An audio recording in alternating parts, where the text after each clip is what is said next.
بلکہ ابھی تو دنیا کی تخلیق بھی نہیں ہوئی، زمین و آسمان بھی نہیں بنے، چاند سورج ستارے بھی نہیں بنے، کائنات بھی وجود میں نہیں آئی، لیکن اللہ رب العزت بشارتیں اور خوشخبریاں اور تذکرے اللہ رب العزت نے پہلے شروع فرما دی ہیں۔ اور یہ بات بھی ہمیں قرآن مجید میں ملی۔ قرآن مجید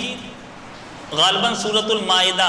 6 پارے میں اللہ رب العزت نے ارشاد فرمایا کہ وَإِذْ أَخَذَ اللَّهُ مِيثَاقَ النَّبِيِّينَ، کہ جب اللہ نے وعدہ لیا انبیاء کرام علیہ السلام سے، لَمَا آتَيْتُكُم مِّن كِتَابٍ وَحِكْمَةٍ، کہ میں تمہیں کتاب اور حکمت دوں گا، ثُمَّ جَاءَكُمْ رَسُولٌ مُصَدِّقٌ لِّمَا مَعَكُمْ، پھر تمہارے پاس وہ رسول آ جائے کہ جو تمہارے پاس جو کتاب ہے، جو شریعت ہے، جو حکمت ہے، اس کی تصدیق کرنے والا ہو۔ لَتُؤْمِنُنَّ بِهِ وَلَتَنْصُرُنَّهُ، تو تمہاری ذمہ داری بنتی ہے کہ اس رسول پر ایمان لے آؤ، کہ اس رسول پر ایمان لے آؤ اور اس رسول کی مدد بھی کرنا۔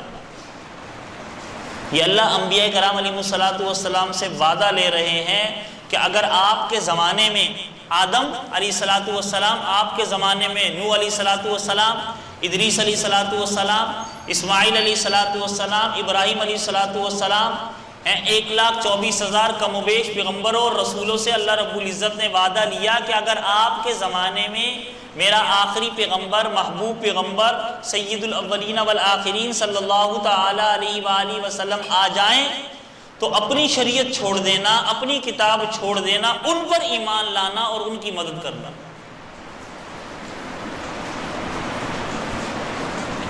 حالانکہ اللہ کے علم میں تو یہ بات تھی کہ حضور علیہ السلام نے کسی نبی کے زمانے میں نہیں آنا، تمام کے بعد آنا ہے، لیکن اللہ رب الزمان صلی اللہ علیہ وسلم کی عظمت، رفعت تمام انبیاء کرام علیہ السلام سے بلند و بالا کر کے ہمیں بتا رہے ہیں کہ اس نبی کا مقام اتنا ہے کہ اگر یہ موسیٰ علیہ السلام کے زمانے میں بھی ہوتے تو موسیٰ نبی نہ ہوتے، یہ نبی ہوتے۔ اگر یہ کسی اور پیغمبر علیہ السلام کے زمانے میں ہوتے تو وہ نبی نہیں ہوتے، نبی یہی ہوتے، وہ ان کے امتی ہوتے۔ اب بھئی یہ وعدہ کب لیا گیا؟ یہ وعدہ اس کائنات کی وجود سے پہلے عالم ارواح میں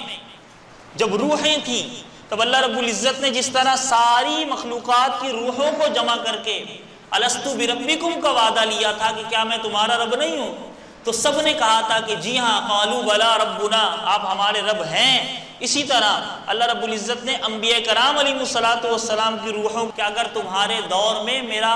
پیغمبر آ جائے تو اپنی کتاب، اپنی شریعت چھوڑ کر ان پر ایمان لانا۔ یہ خصوصیت،